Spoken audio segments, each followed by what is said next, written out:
Hi guys, and welcome to Gulf News coverage of the T20 World Cup here in the UAE.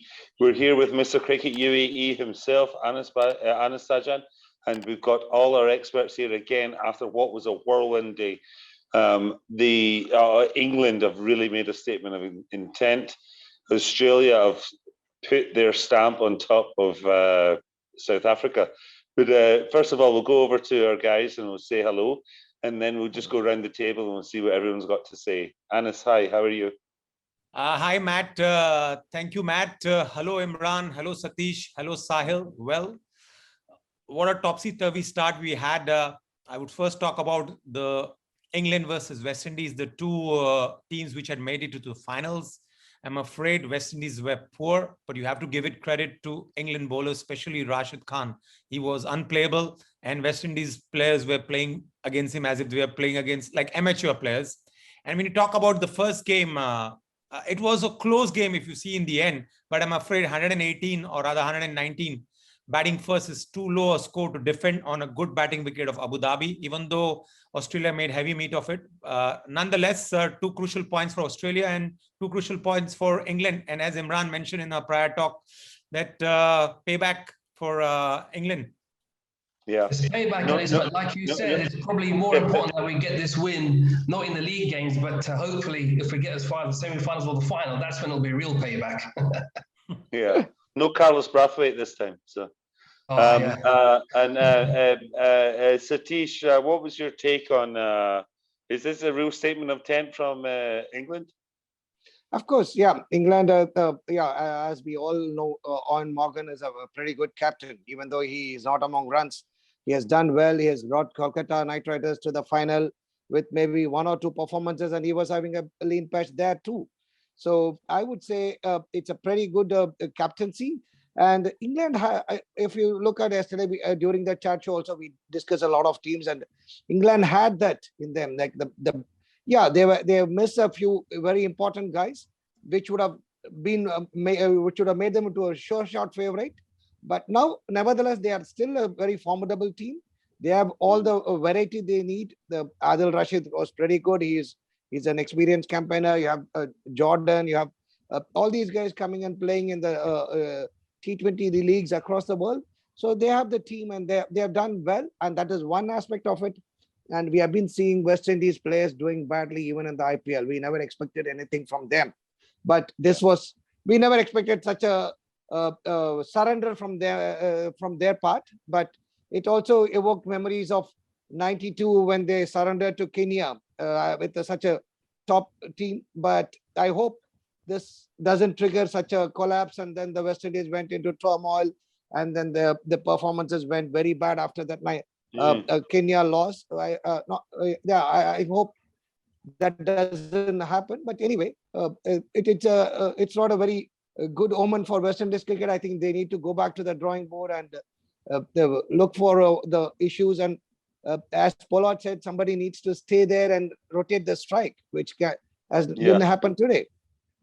Now, obviously, I'll turn to Sahil here, who obviously is too young a boy to remember such things as 1992 in Kenya. I think it was 96 against Kenya, not 92. I'm sorry. It doesn't matter. He's still a young. Kyle was born in 2002. Trust me, it's before his time. If you look at where did the West Indies go from here? I mean, did the title holders? They wandered the world. They've had all the Chris Gale, the universe boss. They've had everything that's happened so far.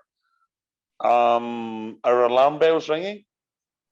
I think they'll be fine. Before this game, they lost their both warm-up games also pretty badly, to be honest. Now they came to this game, they lost even more badly.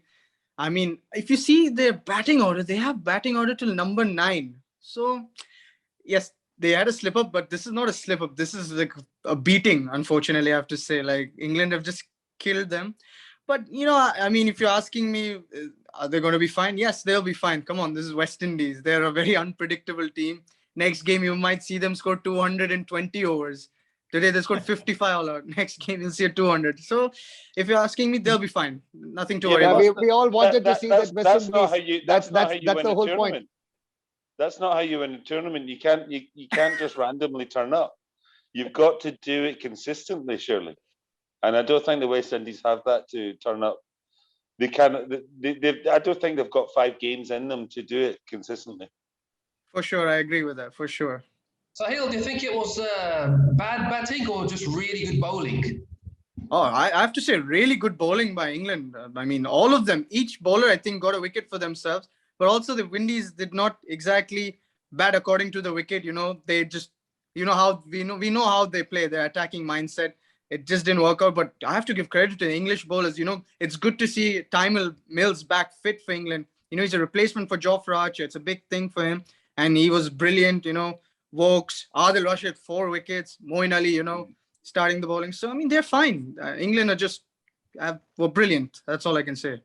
I've got to say, I mean, we're coming into the tournament as the current top form team in T20 cricket. We've got David Mallon, who's the best batsman in T20 at the moment. We're a 50-over World Cup champions at the moment. So I think at the moment, I think we really fancy our chances against, of going all the way, I think. I think from that performance, from what I've seen today, they're looking very confident, looking very strong. I mean, it was a surprise. Nobody thought that West Indies would collapse like they did. I mean, I certainly didn't. I thought it'd be a very interesting game. Not double figures anyway. No.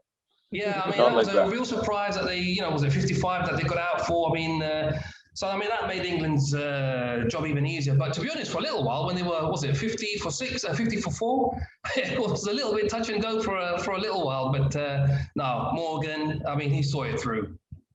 No, Anis, obviously, nobody's talked about Scotland again yet. I don't know why. They're yet to play. I'll keep saying this until we're knocked out. Does this look like a formidable opponent now, England, for let's say the other favourites in India and Pakistan? That do England now look like they're the full unit now, and they're the ones to beat? Not only on the basis of this performance, Matt, they were always favorites coming into the tournament. They have the one who have changed the style of cricket from the 2015 World Cup, playing their fearless brand of cricket under Owen Morgan, where the likes of Jason Roy, Butler, Johnny Best, they just go all out, and they have the right bowling attack. So mind you, this performance will definitely make them feel good, but they are a team to beat in this tournament. And it's just the form of Owen Morgan. And if he comes in his own, he'll be the player probably with his, not only its captainship, with also batting he can take forward.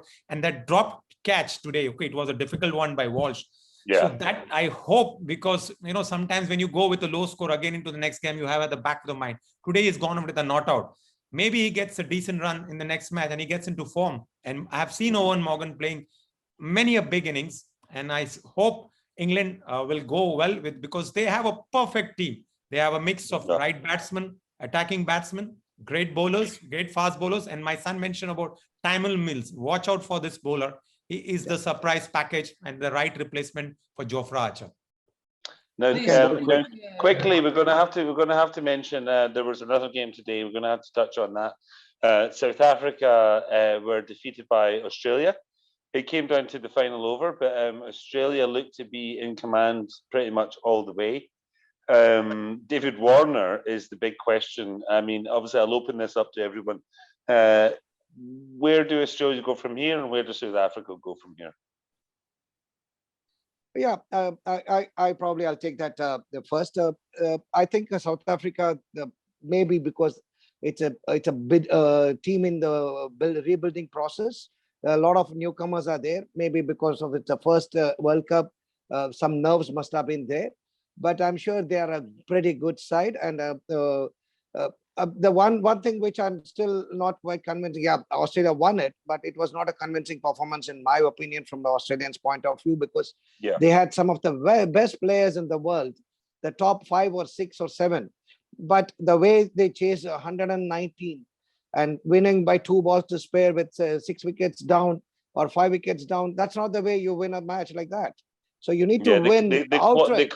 They clawed their way over the line. And again, South Africa has got probably one of the best bowling attacks as well alongside England. So let's not forget it. They have some very good fast bowlers who can bowl very intelligently and vary their pace. And they have a very complete bowling lineup, left-arm Chinaman bowler. So it's not an easy team. That's why I picked them as a dark horse yesterday. And I'm sure there are another 4 more matches to go. They will come back stronger. That's my opinion. But Australia certainly need to pull up their socks and do a better performance. Okay, let me pass over. Sahil, what's your thoughts there on Australia and South Africa's chances in that same group? I mean, I can agree with Mr. Satish. You know, what he said about South Africa's bowling lineup. They have an unbelievable bowling lineup. Nokia, Rabada, Shamsi. You know, there are good bowlers in the team. And of course, the Aussies, they won today. I mean, today they didn't play bad after Australia. The wicket was not easy at all. I mean, there is a reason why this was not a straightforward chase. And they needed a hero, and Marcus Stoinis and Matthew Wade won it for them. So, I mean, South Africa hard, but it was not Australia didn't play bad. Steve Smith scored a crucial 35. So the wicket was tough, and the Aussies deserved to win it in the end. But in the end, South Africa gave a fantastic fight, and both have their chances, of course, to reach the semis. Okay. And Anis and Imran, obviously we look ahead to tomorrow. We get into Kingmaker mode. Let's say Group B has got a lot of there's two big strong teams, maybe 3 big strong teams, but a lot of qualifier teams in there that could cause a little bit of trouble, as we discussed last night. Do we see any upsets on the cards going into the Group B matches? Imran, you can take it. I think just as a spectacle, it'll be great to see some upsets. You know, it tends to get a bit boring, you know, when you see the same teams going through all the time, which is why I think Scotland, you know, little mention there for Matt getting through to the 12. It just makes the whole tournament so much more interesting and exciting. So I'm personally hoping that we do get a few upsets along the way. It'll just make the tournament even more interesting. Mm-hmm. And Anis, what do you think? Well, tomorrow's first match is between Sri Lanka and Bangladesh, and it's going to be a rivalry like how India and Pakistan is. And mind you, Sri Lanka and Bangladesh have had tough clashes in the past, and they're playing in Sharjah, slow and low wickets, and both have quality spinners. So we need to see which team comes to the party.